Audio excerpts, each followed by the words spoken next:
जय Khalil mathematics with UK. तो बच्चों लास्ट वीडियो के अंदर आपसे Z1 और Z2 वाले क्वेश्चन यहाँ पे सॉल्व किए थे मैंने, जिसमें हमने एक एडिशन का और एक सब्ट्रैक्शन का सॉल्व किया था। चैप्टर नंबर 1 की बात हो रही थी हमारी।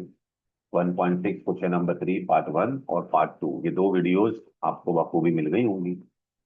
तो right now we are going to solve exercise 1.6। बड़ा इंपॉर्टेंट क्वेश्चन है पास पेपर के हवाले से। तो जितने भी आपको वीडियोस मिल रही हैं सब ये पास पेपर के हवाले से बड़े इंपॉर्टेंट क्वेश्चन हैं। ठीक है, तो आइए आगे बढ़ते हैं और पास पेपर का अहम तरीन सवाल एक और, मल्टीप्लाई और डिवाइड। आज हम फिलहाल मल्टीप्लाई इस वीडियो के अंदर मल्टीप्लाई वाला क्वेश्चन सॉल्व करते हैं। Exercise you know very well, मैं आपको यहाँ लिख भी देता हूँ, मेंशन कर देता हूँ कि एक्सरसाइज 1.6 और क्वेश्चन नंबर 4 और पार्ट 1। ठीक है ना। पार्ट 1 के अंदर आपको प्रूफ करना है मल्टीप्लाई, यानी Z1 Z2 वाला जो क्वेश्चन है उसमें मल्टीप्लाई भी आता है। तो मल्टीप्लाई भी देख लेते हैं आज आयोटा वाला सवाल। तो बच्चों सवाल यूं है कि इफ आपको Z1 और Z2 की वैल्यू गिवन होती है, Z1 is equal to 1 plus iota, ठीक है भैया आयोटा है, and Z2 is equal to 1 minus iota, ठीक है भाई। देन वेरीफाई दैट, तो पास पेपर में सवाल आता है इस तरह, देन प्रूव दैट या वेरीफाई दैट, एक ही बात है, या show that, then verify that, then verify that Z1 part 1 हो गया इसका, ये पार्ट 2 में डिवाइड वाला है। Z1 डॉट, डॉट का मतलब भी क्या होता है बच्चों, मल्टीप्लाई। और अगर डॉट नहीं भी है तो उसका मतलब भी मल्टीप्लाई ही है, ठीक है भाई। Z1 मल्टीप्लाई बाय Z2 उसका होल कॉन्जुगेट बराबर है Z1 कॉन्जुगेट, मल्टीप्लाई का मतलब डॉट और फिर Z2 कॉन्जुगेट, ठीक है बच्चों। अब शुरू करते हैं सवाल। वही तरीका एज यूजुअल, आप सबको पता है कि पहले लेफ्ट हैंड साइड सॉल्व की जाती है और फिर right hand side. L H S क्या है हमारे पास यहाँ पे, लेफ्ट हैंड साइड क्या है बच्चों हमारे पास, Z1 मल्टीप्लाई बाय Z2 और उसका होल कॉन्जुगेट। तो first we will find multiply.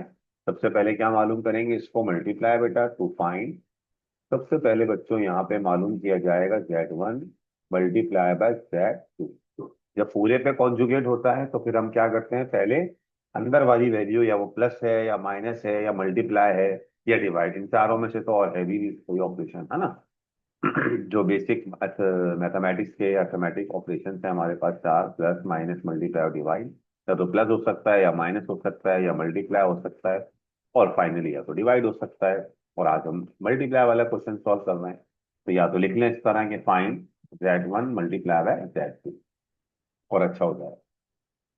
So now Z1 multiply by Z2 mean Z1 dot Z2। तो Z1 की वैल्यू सवाल में कितनी है बच्चों, 1 प्लस आयोटा, तो हम ब्रैकेट में लिख देंगे 1 plus iota. Now Z2 is 1 minus iota, ठीक है भाई। और बहुत ही बेसिक यहाँ पे अलजबरा का फॉर्मूला मुझे बनता हुआ दिखाई दे रहा है कि एक ब्रैकेट प्लस में है और एक ब्रैकेट माइनस में।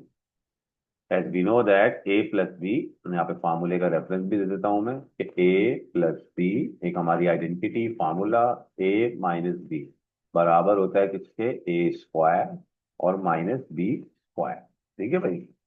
अब यहाँ पे आपको बखूबी दिखाई दे रहा है कि ए प्लस बी एक ब्रैकेट प्लस में है और एक ब्रैकेट माइनस में है, तो 1 plus iota 1 minus iota is equal to, यानी 1 का स्क्वायर और माइनस आयोटा का स्क्वायर, यानी ए स्क्वायर माइनस बी स्क्वायर, ठीक है भाई।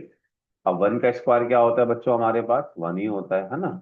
और iota square, as we know that, यहाँ साइड में लिख लेते हैं कि as we know that iota square बराबर होता है किसके, माइनस।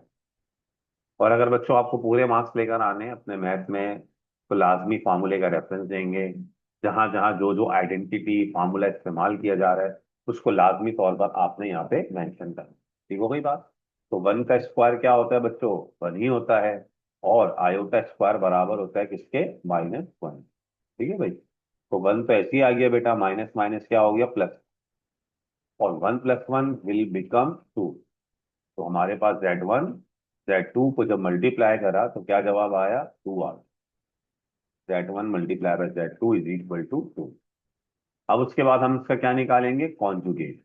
मल्टीप्लाई करने के बाद now Z1 multiply by Z2 and इसका होल कॉन्जुगेट। जब कॉन्जुगेट निकालेंगे तो हमारा, कल भी आपको इस वीडियो में आपने बखूबी देखा होगा कि कॉन्जुगेट का मतलब क्या होता है, इमेजनरी पार्ट की साइन को चेंज करना। अब आप और से देखें, टू लिखा हुआ है सिर्फ, तो टू का मतलब क्या हुआ, टू का मतलब क्या हुआ कि हमारे पास रियल पार्ट मौजूद है, इमेजनरी पार्ट तो आया ही नहीं, है ना, सिर्फ रियल पार्ट है to.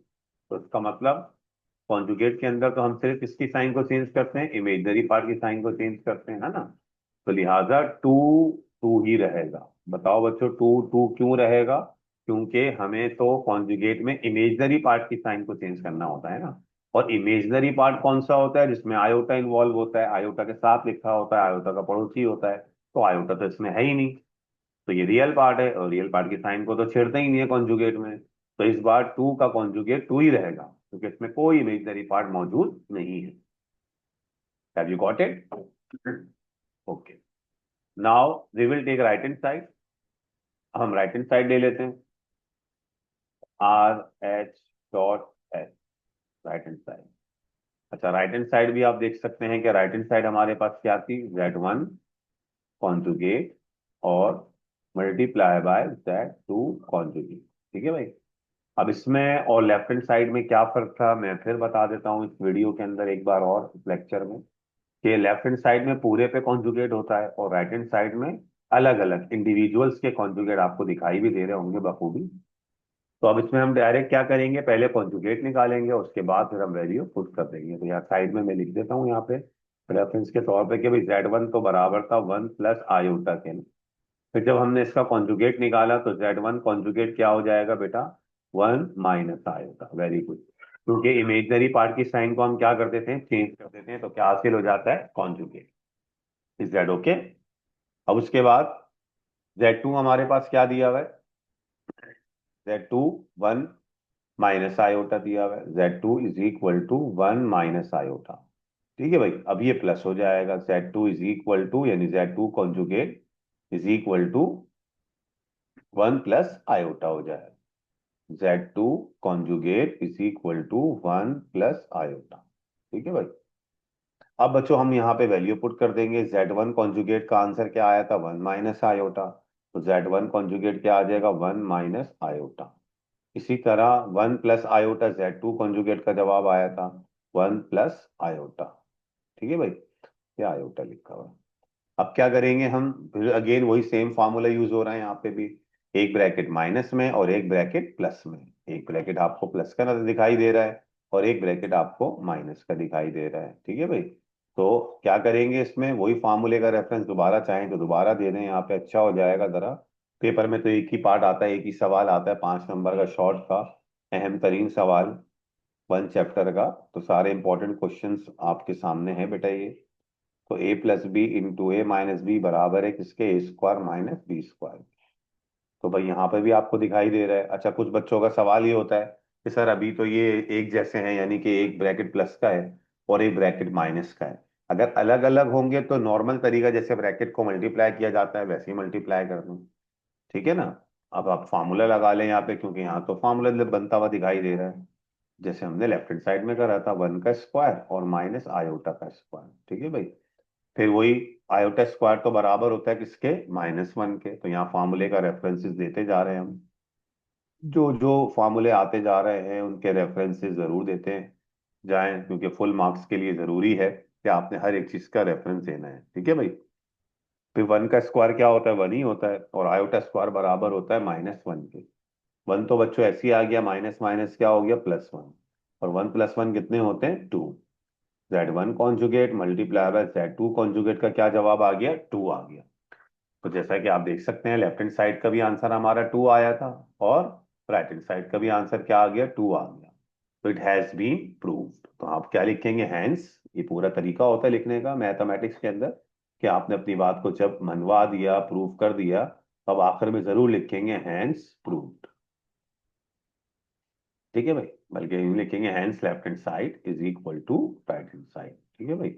Hence left hand side is equal to right hand side. Right hand side. It has been proved. It's okay. I hope कि आपको ये वीडियो में आपको ये लेक्चर समझ आया होगा। Thank you so much. अपना बहुत ख्याल रखिएगा। टेक केयर एंड अल्लाह हाफिज।